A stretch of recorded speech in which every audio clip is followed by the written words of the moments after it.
Hi guys, so today I'm going to talk a little bit about Folktale Week, which I've been taking part in the last week over on Instagram. Now I have done it, I think this is my third year of doing it, and I really enjoy doing it because after Inktober I think it is kind of difficult to get back into the swing of things because you kind of want to have a break right after such a big challenge.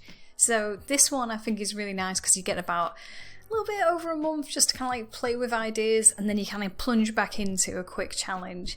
And also I just think that the prompts are really good and I really like the work of the artist who created it. So yeah, it's just a lot of fun to do. Now, because I have been doing it for years, I wanted to try and challenge myself a bit more, and so I decided to go with Harry Potter. Now, if you know me a little bit, you know that I'm obsessed with Harry Potter. I love the series, I love all the work around it, and a while back, as you can see from the damage on the dust sleeve, it's my book of the history of magic, and it's a really interesting book. It's really good if you haven't read it yet. Basically, it was talking about an exhibition that happened at the British Library where they talked about basically the history behind the Harry Potter magical world, because J.K. Rowling I think did read the classics while she was at university, and you can see a lot of Greek and Roman and just a very interesting look into how magic has been portrayed through history in real life. So that's enough prologue. I'm going to talk a little bit about the ideas and where I went with my take on it.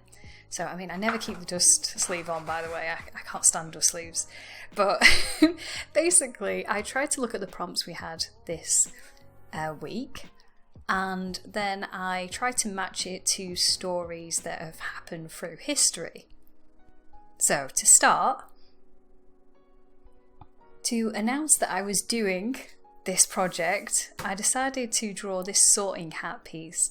Now, I didn't want to go too big with any of the art that I created this month, just because after October I did kind of want to stay on a smaller scale, so I decided to bring everything down to A5 on watercolour paper, and this is kind of a tester of what kind of mediums I wanted to use this week and have a look into that. So I decided to stay with my watercolours and then play around with coloured pencil just to create some different textures and some kind of softer outline to bring it forward. I really enjoy drawing the sorting hat. It doesn't really have a key thing in history though, so I felt like it was a little bit funny to choose, but I think there's something very fun about giving an inanimate object some kind of personality, so I really did enjoy drawing this. And keeping that clean, that's just the original paper. I was struggling there. I was panicking that star was going to end up like that big. So, let's get on with this. So, for day one, the prompt was birth. Now, I felt like the obvious choice for birth had to be a phoenix. I think the phoenix has to be one of the most open things in magic and in history, because you seem to find them whatever country you go in. There seems to be some kind of basis for it. So when I painted my piece, I was thinking a lot about just some of the different descriptions that you hear about through history. A lot of the ones that I kind of understand it to be based on is the idea of the Chinese pheasant, if you've ever seen one of those. I feel like he's kind of drawn it as a Chinese pheasant a lot, and I really like taking that route too.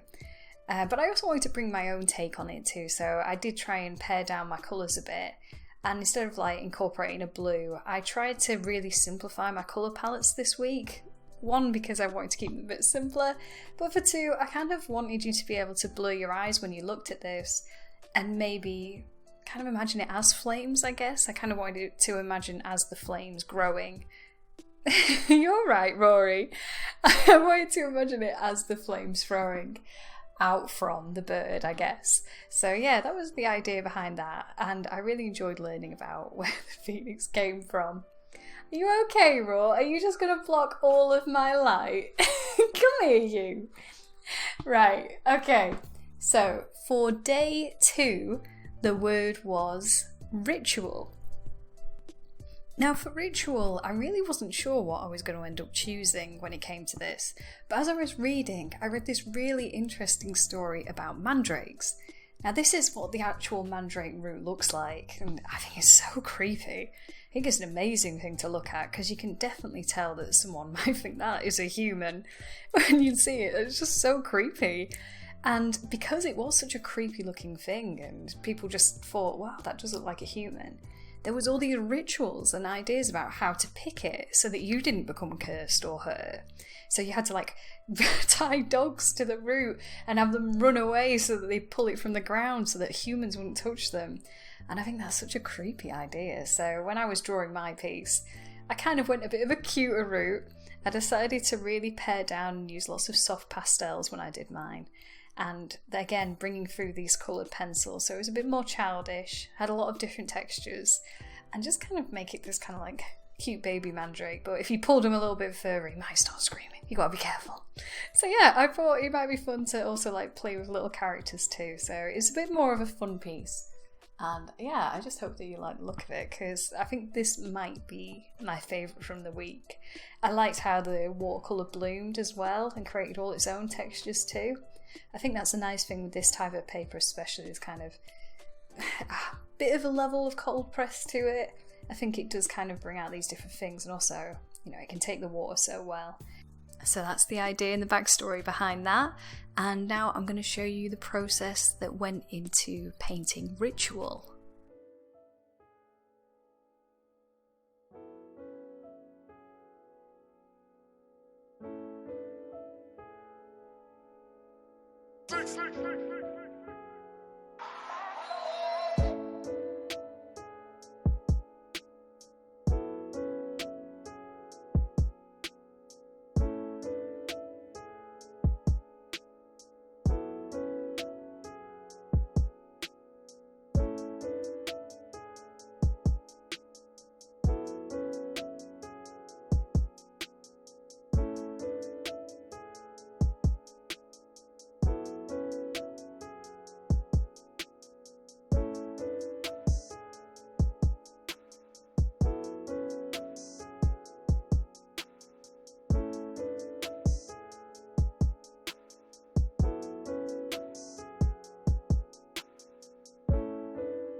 For day 3, the word prompt was courtship.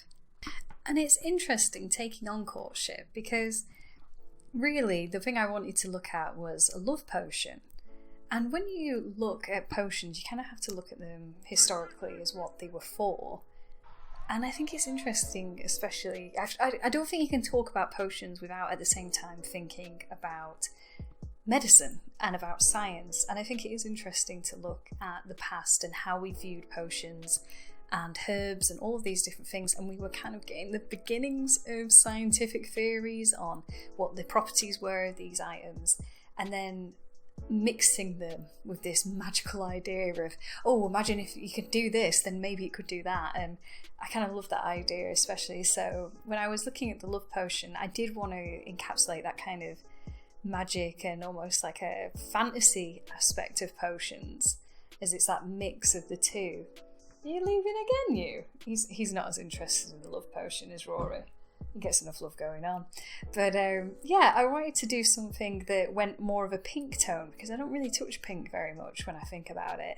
But I didn't want to go too crazy, so I kept it very light, very water-filled, the watercolours as I went. And then I added these like layers of blue and yellow and white and tried to, you know, create this like atmosphere, trying to create like a softness to it, I guess, so that it would be interesting to look at. And yeah, that was kind of the root of this idea.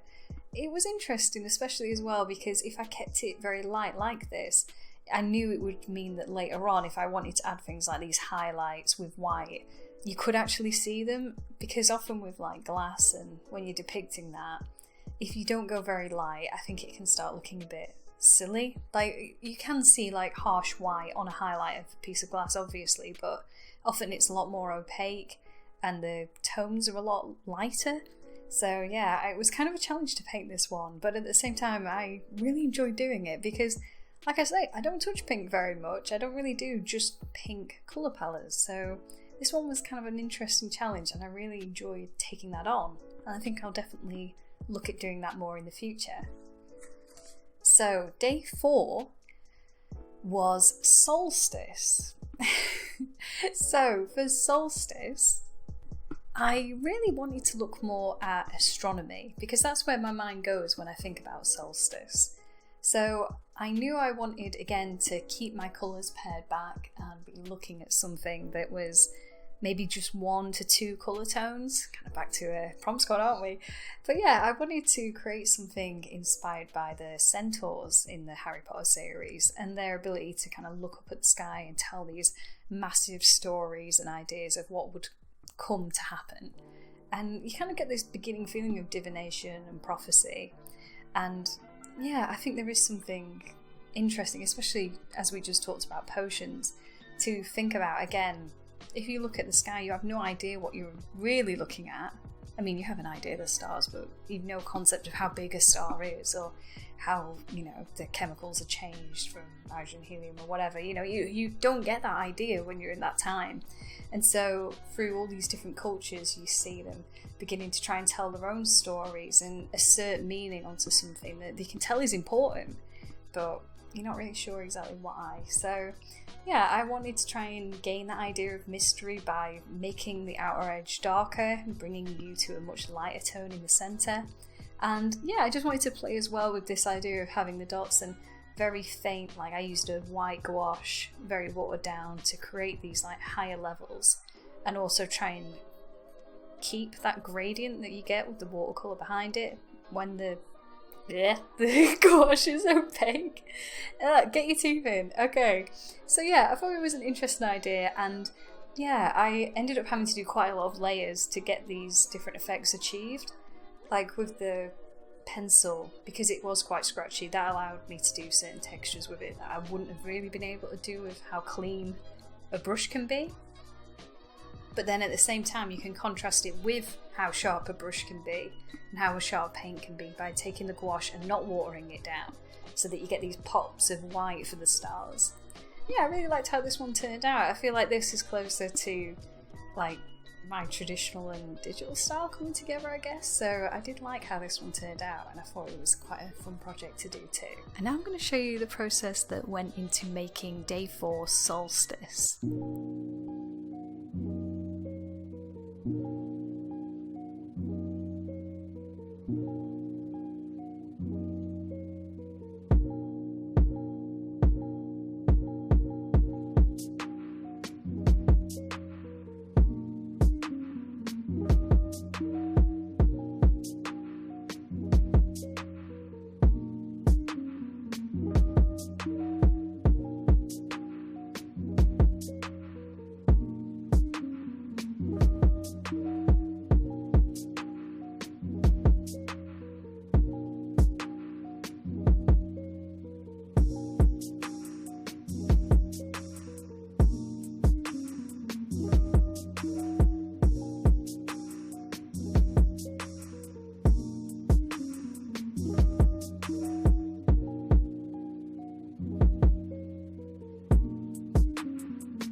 So, day 5?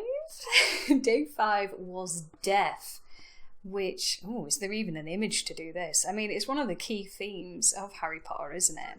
So I knew I wanted to do something quite powerful when this prompt came up. Like I say, I mean, death is probably one of the biggest themes of Harry Potter in my opinion. So when I was thinking about it, it felt like the Thestral was kind of like a clear and obvious choice of what to do. Now, painting this one, I was really unsure how I wanted my colour scheme to go. And I think maybe it shows a lot because I would say this is probably the most like contrasting piece. And yet when I initially set out and sketched this, I was thinking of something quite like a much simpler colour palette, I guess, a much more muted colour palette of like greys and whites and black. But then as I was painting, I was thinking, well, I want to try and almost bring this idea of ghosts or like wisps, something alive. I kind of wanted to contrast death, I guess. So when I was painting, I ended up giving these pops of blue and playing with it by adding a lot of water and then dropping it in so you could get these like feathers of the watercolour. Again, I just kind of wanted to get that feeling of something being alive without like adding loads of scribbled detail, allowing the paint to do it, I guess. And then in contrast to those areas where the paint is allowed to bloom and to, pop out, I could then use the coloured pencils and everything to create these like finer details around it and add these like special bits of line work and just add that level of detail that you couldn't really achieve with just pen. Well, I can't just achieve in paint. And yeah, I think this was quite a fun one to do. It's interesting to draw horses. I imagine if you draw, they're a pain in the butt to draw. But I think trying to imagine a horse skeleton made this one a little bit easier to do. So yeah, you'll have to tell me if you've ever tried to draw a horse or a Thestral and whether you struggle as much as I do. But yeah, this one, maybe this is the route to go. If you struggle to draw horses, maybe bring them back to Skelebobs, because that way they're actually a little bit easier to draw. Okay. For day 6, the prompt was harvest, and I couldn't really think of anything better for harvest and the ideas of Harry Potter than looking at the Great Hall during Old Pumpkin Season Halloween. Now, I know we've just kind of left Halloween, it's a month past, maybe this feels a bit out of date at this point, but I thought there was something really nice about going into that scene, and also it kind of gave me the opportunity to go into, allowed me the opportunity to draw pumpkins again, which I was quite happy about, but it allowed me to have a bit of fun with fading the watercolour and doing this like starry night scene and using black paint, which I don't often get to use with watercolour just because it's so harsh, and trying to fade it down into the brown. Now during the process video you're going to see that this took quite a lot of layers to make it work, and one of the things that I would mention that I didn't think of when I first began, and that you'll see through the video growing and changing, is that to really get the black to fade nicely into brown, it wasn't enough to go black paint, brown paint. I had to then build up secondary layers of blue, which I think you can tell slightly as you look in, but I think with black it doesn't often merge very well into other colours. It's a bit too strong. It's not really a colour, I guess, is it? But yeah, I think the blue, and just to be honest, this is more like a general thing about shadows anyway, but shadows and all these type of things, black isn't the only way to go with them. Really, browns and blues are the way to go with shadow. Black is kind of, it's intense. I really like how it ended up being this one, and I think it does bring the pumpkins forward by having such a harsh black going there. Just in the same way that a black outline will push something forward. But there's a lot to be said about adding a blue as an outline, or changing the outline colour to something like a red, or changing a shadow to a blue. I think that it often ends up being more powerful layering and creating different colours than relying purely on black and white. I think it creates like different gradients to it. I don't know if that made any sense, but I really liked how this one turned out. I mean, it was quite hard to add the level of detail that I wanted, so I ended up having to pull back a lot of information as I was going from my original sketch to the final product. Things like the coloured pencils, it's quite a thick line, so again you have to be a little bit more careful about where you choose them, and Yeah, I think that was kind of like successful and unsuccessful here. But yeah, I kind of liked how certain information did get to remain, like the fireplaces, the pumpkins, and I think like this front area. I think there's enough information, I guess, to tell the story, and I did like how it turned out in the end.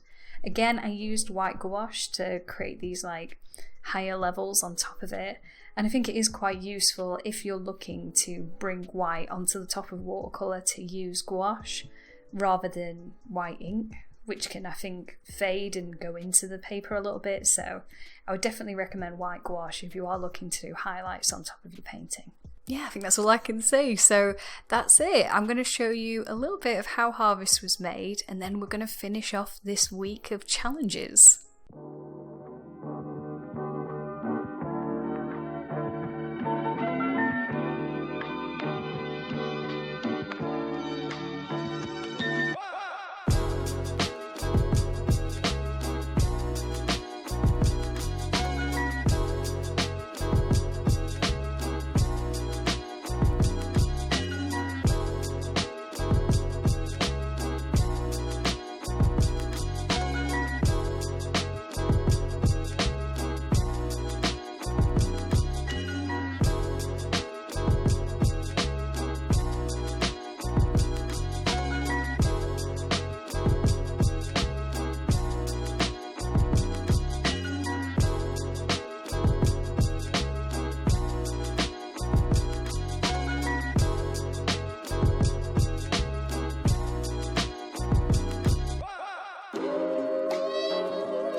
Right, okay. Last day is day 7. Now let's see if I can get a good page for that. Okay, good page or terrifying page? Okay, well this is meant to be a mermaid, okay? And I think it is interesting, especially if you do have this book or you're interested in magical history, to look into this idea of mermaids and what people imagine them to look like. Now, I really like in Harry Potter that they aren't just described as beautiful. And I think she has hinted at the idea that, say, a mermaid that was born in a tropical area might be more beautiful than the mermaids that we meet in Harry Potter that live in a lake in Scotland. I think it would make sense that they should match their environment the same way that fish do. So when I was painting this, I was kind of imagining more of a traditional depiction of a mermaid as something a bit more beautiful. But also, I wanted to enact that idea of being part of the environment too.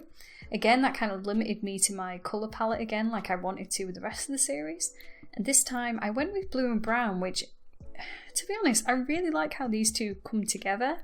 I'm often not like a big fan of brown. I mean, if you've watched me for a while, you'll know that I'm always shocked that brown turns out okay in a painting. I always shy away from it, but kind of like the lesson with pink this week, I feel like brown was enough of a contrast to the blue. And again, not in the way that black is always a contrast to everything, but because they're kind of opposites in a lot of ways, I think you get this natural feel with the two of them. But also, yeah, they kind of match at the same time. They don't feel completely like apart from each other. So it kept it feeling quite natural, this painting. I also decided to base it more on like an old Viking boat because I thought that'd be more interesting illustratively. But also, it kind of like both have this big flow and a lot of movement to them. And things like the water and stuff like that. I guess I just kind of wanted to... I think because I'm looking at a lot of magical illustrations, gosh, put my teeth in, my goodness. It's always very like graphical. You see here, like with the way that the feathers are depicted, it's always about pattern and shape. So when I was doing the water, I did have this idea of texture, but I also wanted to play a bit with spirals, almost like a hieroglyphic kind of appearance to it, and making it a bit more about pattern and shape. I don't know if you can also tell, I used acrylic and on the outside, you know, the border, to try and keep the lines a bit cleaner.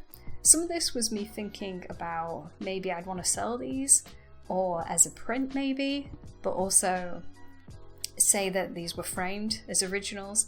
It kind of gives you a little bit of give if you wanted to add a border to them when you frame them and stuff like that. You have like a little bit of space to maybe create multiple levels, which I always like when I start framing stuff. So you have to tell me if you'd be interested in me selling these or anything like that. Often I do sell them over on Etsy, but I never talk about it because I'm creepy like that. Anyway, that was it. That was all of the work that I did this month.